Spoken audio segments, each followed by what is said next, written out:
Hi, here is another game that I played against Houdini 2 Pro, and as opposed to my previous game, I actually managed to draw this game in a rather nice way. Notice that I haven't played much lately, so this is my second game against Houdini. I was white, and the time control was 5 minutes, so it was a rather fast game. So I think I started like this in my previous game. I played it's a sort of Marozzi bind. White has 2 pawns in his hand, one on c4 and one on e4, and I also said that it's kind of hard for black to break through, which is um, true because white really has a strong hold on d5 here, and also after knight c3, that's even more true. So after knight c3, black played e6. E6 is a good move. It prepares at some point, perhaps d5 or something. But on the other hand, it's not. It's d5 is not itself. It's not a problem because even if d5 at some point, white can also choose not to take. And then for the most part, black could play or will play d4, and then just move away the knight, depending on what the position looks like at the time. Here I played g3. Obviously, my point is to put my bishop on g2. Because where else? I don't want to put it on e2 or d3. D3 is probably even better than e2 because e2, I mean, black could play knight d4 perhaps, and then just choose whenever he wants to take the bishop. So I think g3 is a better move, followed by bishop g2. And here, bishop e7. Both players are just, or myself and the computer, are just developing our pieces. And here comes d5. In this game I'll just play d3 because obviously I don't want to play castles here because if it takes, then obviously the pawn on c4 hangs, so I played d3. I was a little bit scared of d takes c4 or something like that, because then black could exchange queens or something, but it turns out that the computer, at least Houdini 2, isn't too interested in that, in trading queens. So he did play d4.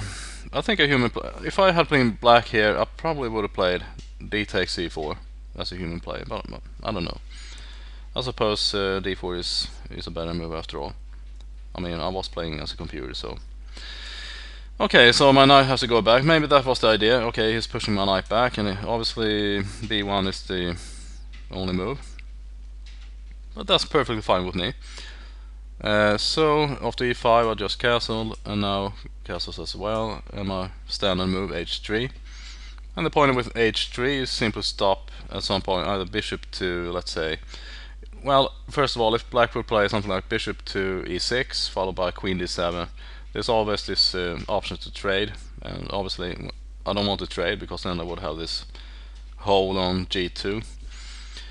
So I played h3, which also stopped knight g4 ideas, and after queen c7 I just played a4. Obviously I can't forget about my king side, so you obviously have to take care of your queen side as well. So basically what I'm doing here is that I'm simply closing everything off on the queen side before I actually do anything on the king side. So h6 stops perhaps bishop to g5, but it's not really a threat either. I think h6 sort of weakens the pawn's, well, the king's safety, or the position on the king's side for black. You could say the same thing about me, but on the other hand, I do have the bishop on g2, which protects my h3 pawn, and also I have the freedom to move my king anywhere. I mean, I have h2, I have h1, and when I play f4, I can also play queen king f2 or whatever, in case something crazy happens on the king side. Okay, so after h6 I played knight to a3, and the point with knight to a3, well, first of all I'm putting one more piece attacking the b5 square, so it makes b5 more difficult for black. But also, I've seen this move many times. Maybe depending on how black plays, for example knight to b4, I can always offer a trade with knight c2, and if the knight goes back I can always go back again, so it could be a draw. So okay, standard move a6, could be preparing b5 at some point, after rook b8 perhaps. Here I played f4, and I like to move f4 because usually if black just does something, I can always go f5, and if takes, I would probably take back with the pawn here. I'm not actually sure. Yeah, so I think I would take with the pawn, and then I would also have the option to play e5 at some point. So when you look at this position, you can probably agree that white has a much better chance to attack black's king than black has to attack white's king. But it's not that simple, so you have to do it in the right order. Okay, queen to b6, rook b1, and rook e8. There's not really too much happening at this point, so I will just fast forward a little bit here. I mean, the moves are obvious. Obviously, after knight, I don't know what to take, because if bishop takes b4, my knight has to move, and then the b5 square is a little bit weaker, so it makes sense not to take. So I play queen e2, just protecting my d3 pawn. Okay, so again, not too much happening, and here g5, just opening things up, and after takes. I would still say that white has a better chance than black to organize some sort of attack. Okay, so let's see. And here the computer offers a trade. I played bishop to h3, and again if it takes, I just take back with the pawn. And now this is where it becomes more interesting actually. I decided here. Well, I was looking at this position, and obviously I didn't have much time, and I was thinking, okay, obviously I can't touch the knight as it is. Obviously my rook on f1 has to move somewhere, and then perhaps I would play knight to f1 and black would just take, and so on and so forth. So I decided to give up my rook for the knight, and I played f6. And this is actually interesting. Obviously if black takes, I will simply take back with the pawn, and I think black has a rather hard time here trying to get that king into safety. And obviously a bit of greediness perhaps on the computer's part. It took my rook, I just took back. I think the knights are better. I mean, look at this. I mean, after f6, I think the knight is better on e3 than just taking my rook, but okay. And now I took back, and the computer went g6.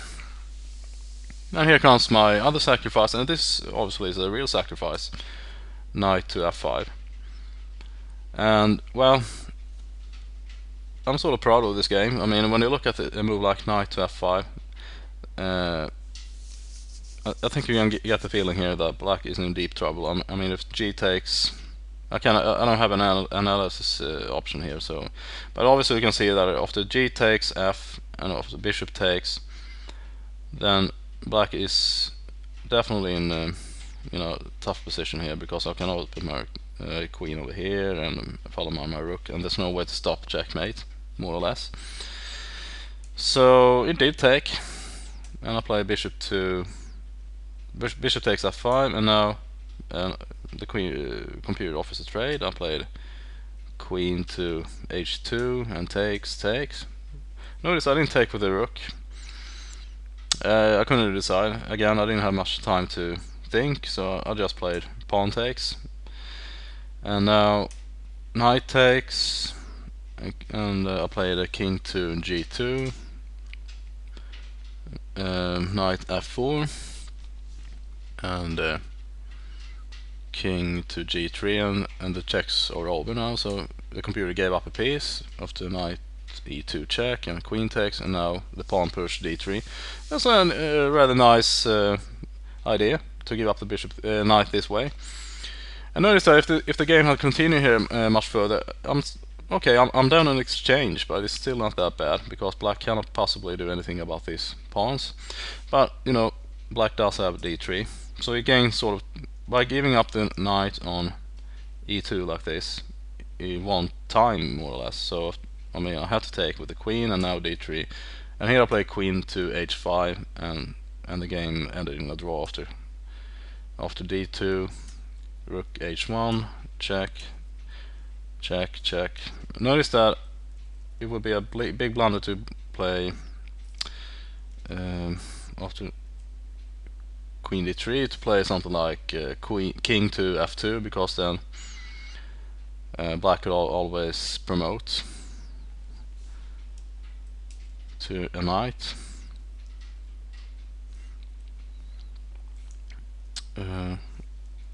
But again, I haven't actually analyzed this to a great depth, so I'm not actually sure, because I did see that my queen and my rook are holding this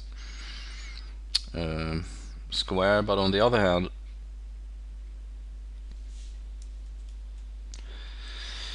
I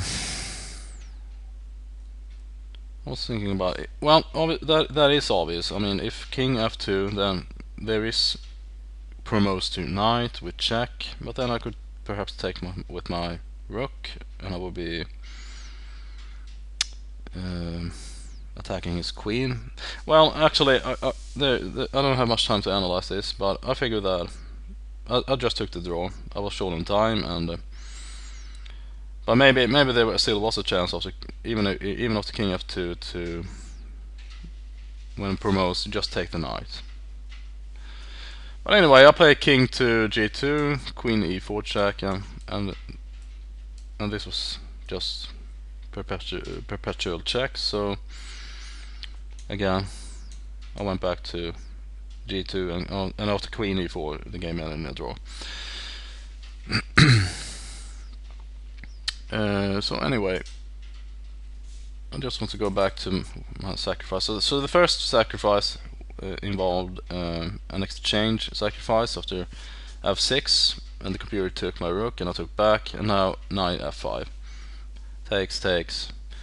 So I've given up an exchange and a piece for this attack on black's king side, and there really is no way to escape.